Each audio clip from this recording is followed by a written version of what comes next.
The Talisman. I was in the middle of hour 12 of my shift when they wheeled her body in. I should have already been out of this place, but they just kept bringing in body after body. Supposedly, the police had just busted up a cult in some old house in the woods, and this was the aftermath I was left to deal with. I've been a coroner here with the Deerbrook Medical Examiner's office for 12 years now, and I've never seen so many bodies in one night. There were 10 bodies in total, plus multiple decomposing severed limbs, which I'm presuming belong to past victims of this cult. Out of the 10 bodies, 7 were cult members, 2 police officers, and the last one was the cult's recent victim. Me and my colleague processed all of the cult members and the 2 police officers. When we got to the cult's victim, my colleague's cell phone rang, and after a 2-minute conversation, he sounded frantic, then hung up the phone and told me his wife was going into labor and asked if he could leave. I told him to get the hell out of here and be with his wife. This was the last body, after all. I got the young woman's body on the slab and started looking her over. She looked to be in her early 30s, with dark black hair and multiple cuts and carvings all throughout her body. It seemed that the cause of death was a cutting of her throat, but I wouldn't know for sure until a complete examination. As I looked up and down her body, I saw what seemed to be ancient lettering carved into her skin. From head to toe, she was covered. I don't know what it was, but I could only imagine the pain this poor girl went through when they were carving into her. As I reached her head and just about to examine her mouth, the lights went out. I jumped out of my shoes a little bit. The lights have never gone out the entire time I've worked here, so needless to say I was a little startled, but didn't get spooked until I noticed the emergency lights hadn't came on. I couldn't see anything at this point, so I stepped away from the autopsy table, pulled out my cell phone, and went to search for the breaker box to turn the lights back on. As I stepped into the corridor that connects the autopsy room to the janitor's closet, I began to hear a metal tapping coming from behind. At least, that's what I thought I heard. But I brushed it off as just me being spooked, or the old pipes in the wall.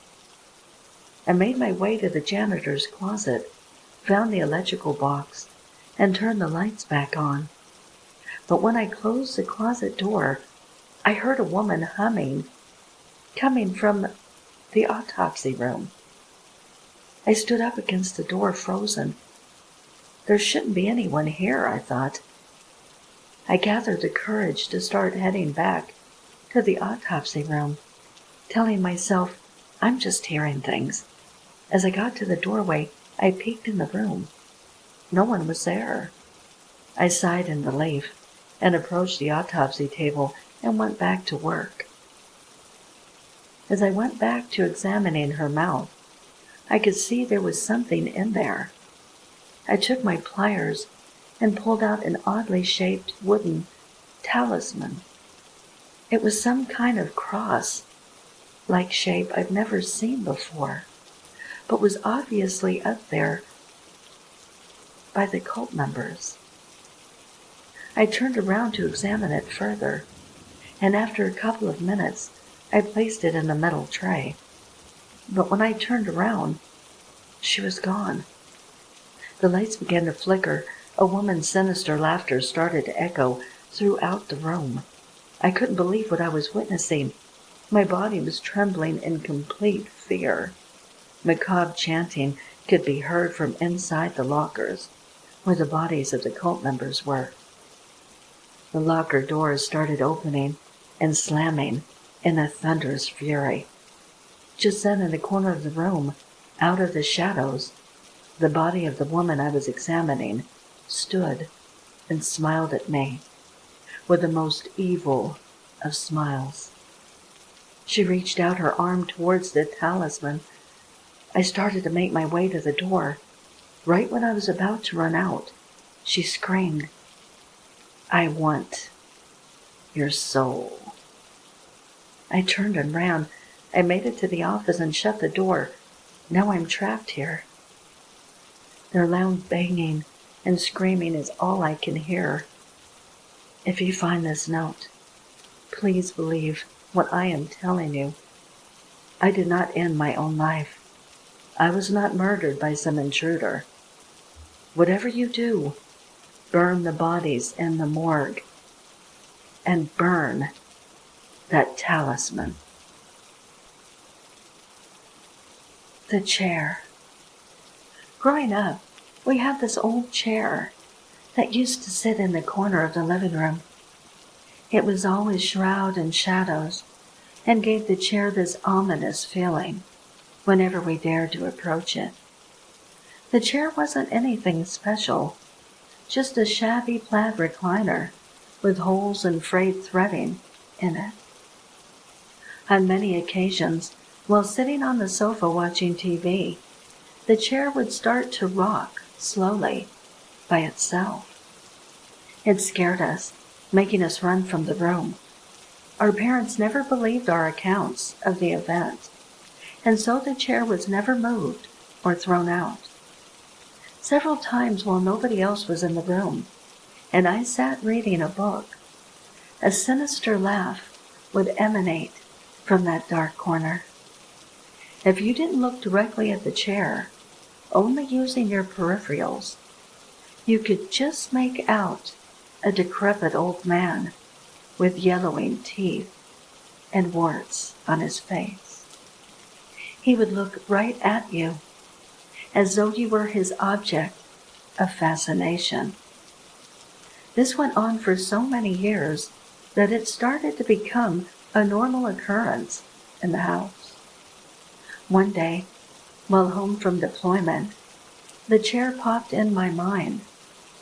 I asked my parents whatever happened to that old, musty, creepy chair. Their answer will forever haunt me. They said, almost in unison, "What chair? We never had a chair like that."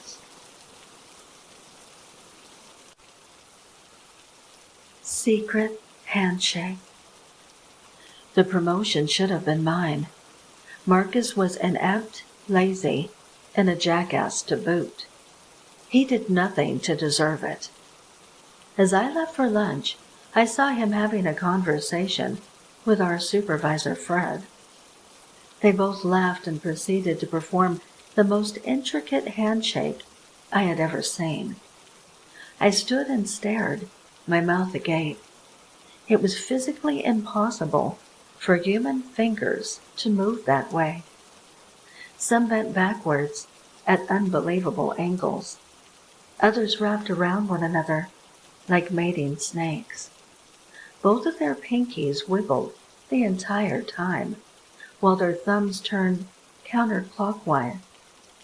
Unnerved by the bizarre spectacle, I quickly left the building. Over the next week, I began to see other people practicing the same handshake at the bank, a car wash, the laundromat, and a gas station. Why hadn't I noticed it before?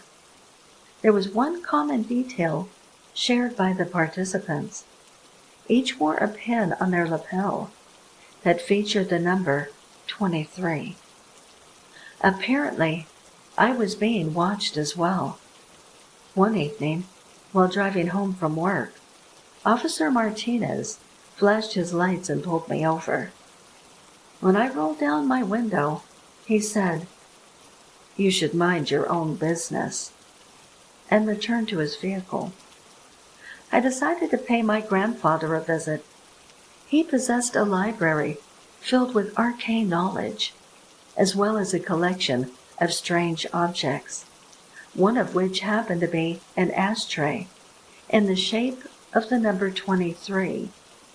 If anyone had insight into this mystery, it was him. His housekeeper greeted me at the front door. Bound to a wheelchair, he met me at the top of the stairs. I told him everything. My grandfather sighed when I was finished. Quite unfortunate. You see, our order is limited to 23 members. Only the initiated are allowed to recognize our existence. An outsider with inside knowledge is considered a threat that must be dealt with immediately. He reached beneath his wheelchair and grabbed an ornate dagger.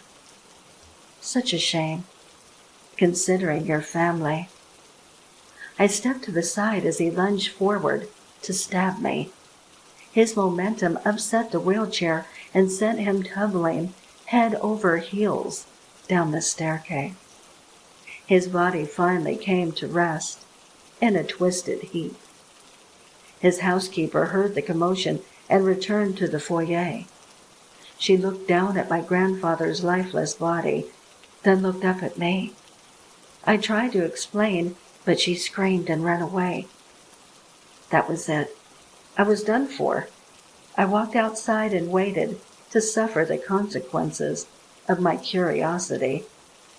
A short time later, Officer Martinez arrived. I slowly raised my hands and prepared to be handcuffed. Instead, he clasped my right hand in his own and began to perform the intricate handshake. Some of our fingers bent backward at unbelievable angles. Others wrapped around one another like mating snakes. Both of our pinkies wiggled the entire time, while our thumbs turned counterclockwise.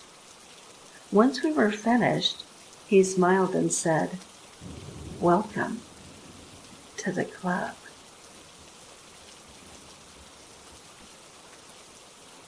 Betty, the doll. I moved my family to a new house after a job promotion. We picked an antique 2-story house on a quiet country road, with hardly any neighbors. My wife and I fell in love with the old home immediately. We wondered why the original owners just up and left.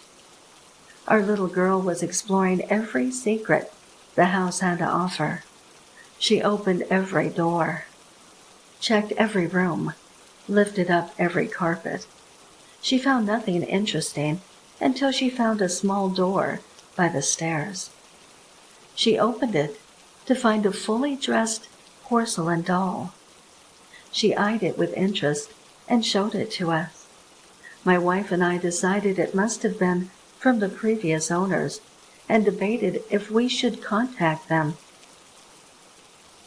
Our daughter protested, saying that she would take care of her.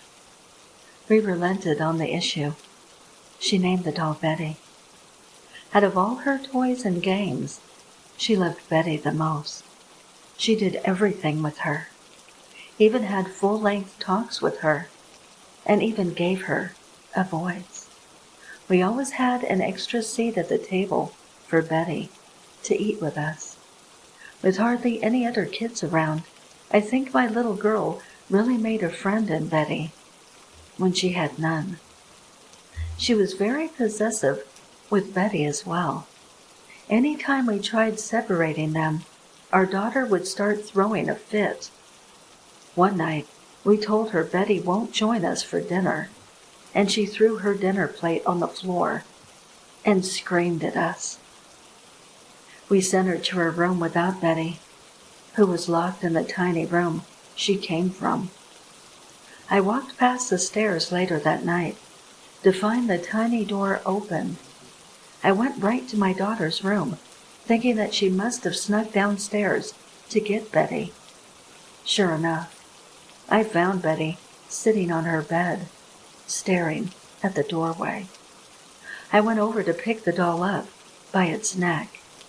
A sharp pain dug into my skin between my thumb and index finger, and I dropped Betty on the carpeted floor. I looked and found bite marks on my hand. The pain was sharp and burning. I heard the running of tiny feet behind me and turned to find Betty back on my daughter's bed. Betty hasn't left my daughter's side since then.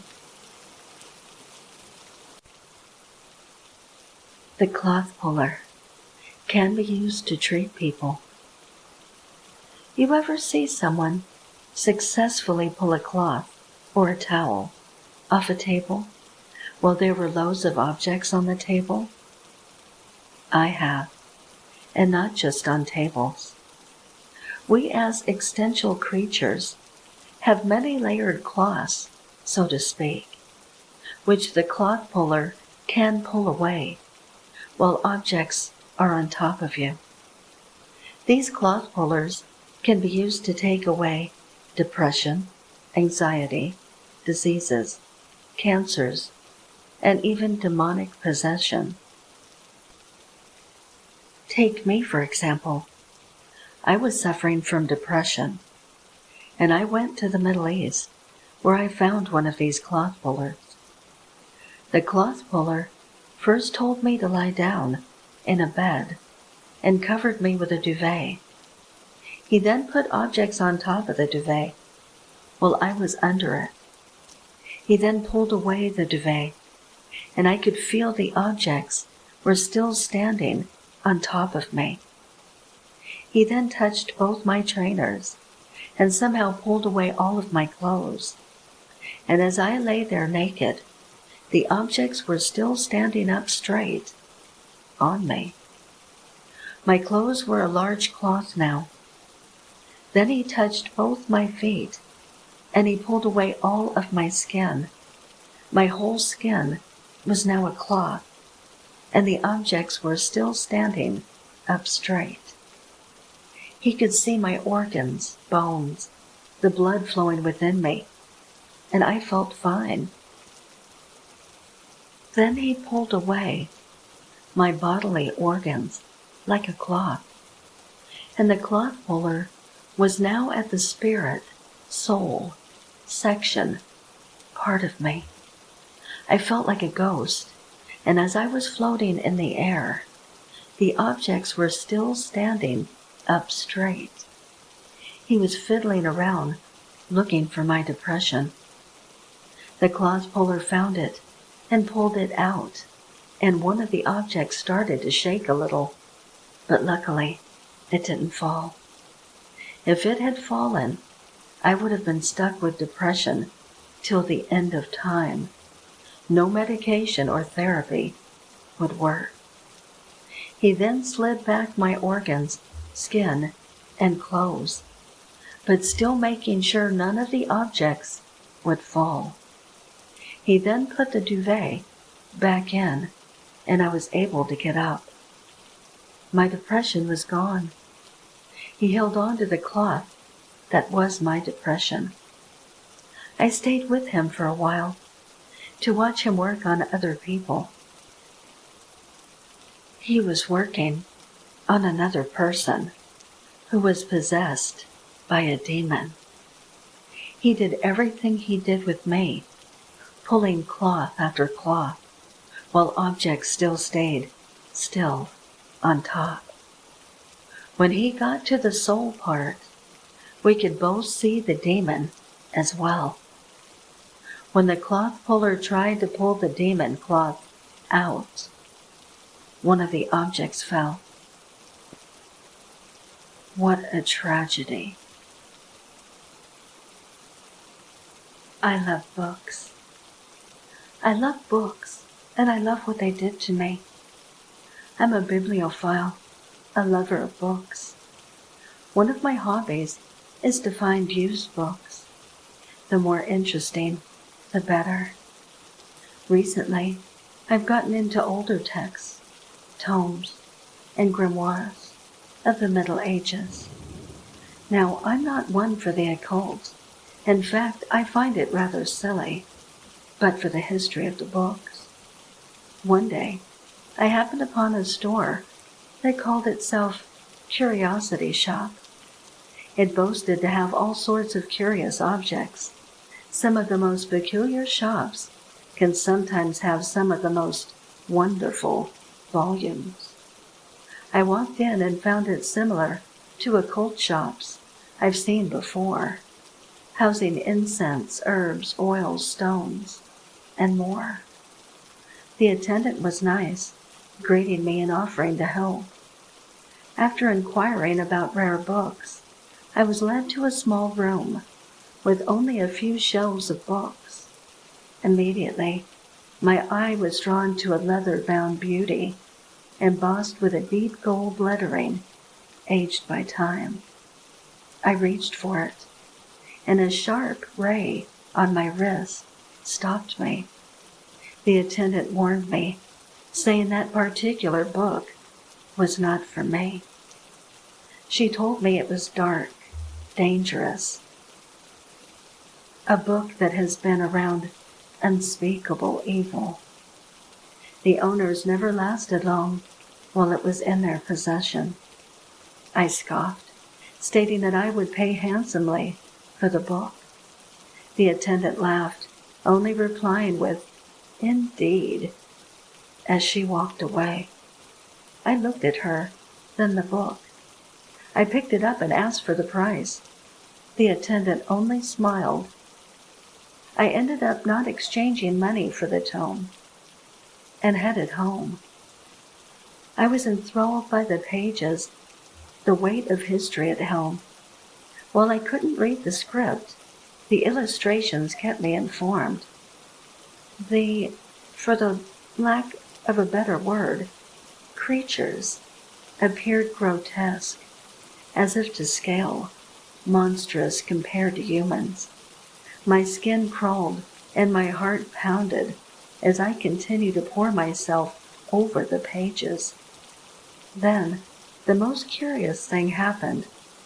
As I turned to yet another illustration of the tome, the words started to make sense. I started to read them aloud, unfamiliar sounds escaping my throat. The room began to dim. The air grew thicker. I could feel the room changing, twisting around me. I continued to read aloud until it ended on a picture of a being so terrifying, so terrific, so evil, that I lost all sense of self. My existence seemed to fall away into one word: obey. I bowed before my new master and offered my life to his thirsty maw. I love books, and I love what they did to me.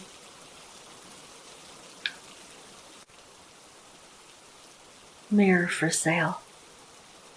Spirits can attach themselves to any object that belonged to them. Anything from a ring, a table, or even a couch. A place or a house doesn't have to be haunted. You can bring home with you a spirit just by purchasing an object at the flea market or an auction. If that object belonged to someone who had a strong connection to the object, even after their death, then they will follow that wherever it goes. Now it's time to show my face in the mirror to the new owner. Looks like I found a new home. I found a strange bag in my belongings after I moved across the country. 4 months ago, me and my fiancée Tia traded in a 2001 Acura Integra for something with loads of space so we could move all of our important belongings from North Carolina to Washington State. 6-day road trip, cat in the back seat, 3rd row of seats and trunk of the Suburban filled to the brim, and $3,000 in gas money thanks to the gas crisis. We made it to our new home in Bremerton, Washington. I unpacked all of our belongings, such as clothes, electronics, furniture, bedding, etc. But I left a few boxes filled with some items that weren't really that important, like empty picture frames, candles, extra cables, just random assortments. Recently, I found myself digging through one of those boxes, looking for a shirt I brought from my North Carolina hometown. With no luck, didn't find it. I then just grabbed the knickknacks of me and my fiancé's items that we thought we had left across the country to show her, including a bag of items that I had never seen and certainly didn't remember packing up when we moved. She recommended I bury the bag far away from our property. I called my mother to see if she maybe slipped something in a box when she was helping us pack up our stuff, but the phone call was unanswered, which is very, very unusual. I called my brother, who recommended I get rid of it, and sent me an address to send the bag to, for it to be cleansed. And his buddy offered to pay for the shipping and was very interested in the items. When I found the sandwich bag full of odd items and grabbed one of the items from it, a Native American arrowhead, clearly made by hand, loosely tied to another obsidian arrowhead with a sort of string, my fiancé called, saying the Suburban broke down. In this bag, there were 2 arrowheads tied together, one roughly 3 times the size of the other, with brownish red on the tip of it. There was a stone with an 1893 Indian head penny inside of it, a button in the shape of an anchor, a crucifix, and worn-down beads that would commonly be worn by pirates in all the pirate films. We've never seen it. It was never in our house. None of us are religious. There's no Native American background in my family. And those kind of arrowheads aren't the types that you'd see in that part of eastern North Carolina, to what I believe. Any thoughts? This isn't fiction. It may not be the scariest, spookiest campfire story, but it certainly isn't a comforting find. Mr. Bobby, the Red Balloon. I always loved fairs. Today I brought my daughter along with me. But as the day dragged on, she grew more weary, and eventually her face puckered up and she broke into tears. I panicked. I tried to calm her down, but nothing really worked. Eventually, I saw a clown selling balloons. He gave me one for free, mainly because he saw how desperate I was. Zoe stopped crying immediately. I'm going to call you Mr. Bobby. That was how Mr. Bobby the Red Balloon came into our life. She brought it home, and from then onwards, it never left her side. Zoe brought it everywhere she went, to daycare, to the supermarket, dragging it behind her all the time. She even doodled a face on it, which she would talk to and laugh to. It was cute when she was younger, but as the years passed, it was getting obsessive. Most people grow out of this in their early teenage years. Zoe never did. Against my objections, she even brought it to school. I was getting worried at this point. I feared that she would get bullied, that she was never going to get out of this phase, and it would haunt her for the rest of her life. I tried persuading her to give up the balloon and make some real friends, but she adamantly refused. Therefore, desperately, I tried to get rid of that stupid balloon once and for all. When she was sleeping, I pried it from her hand and tried to float it outside, but it came back. I tried to pop it with a needle, but the rubber was like hard steel. I did get a couple of dents in, though. I hoped Zoe wouldn't notice. I tried and tried to destroy, pop, the balloon over the next few days, but all my efforts proved futile. The balloon grew more resistant, too, bending and twisting away from me. Once as I tried to pop it with a sharper tool, I heard a high-pitched, girly scream. I froze, praying Zoe wouldn't notice, but fortunately, she slept like a rock. One morning, as I was clinging on to the edges of desperation on how to separate the balloon from my daughter, I felt a tap on my shoulder as I was eating breakfast. "Good morning, Dad." The voice was deep and gravelly. I turned around to see a teenage boy grinning at me. His face was heavily bruised. I didn't have a son. That was when my eyes inevitably darted to the face on the red balloon he was holding. It wasn't a child's scribble on rubber, a goofy eyes, nose, mouth. No, it was inherently realistic, expertly drawn.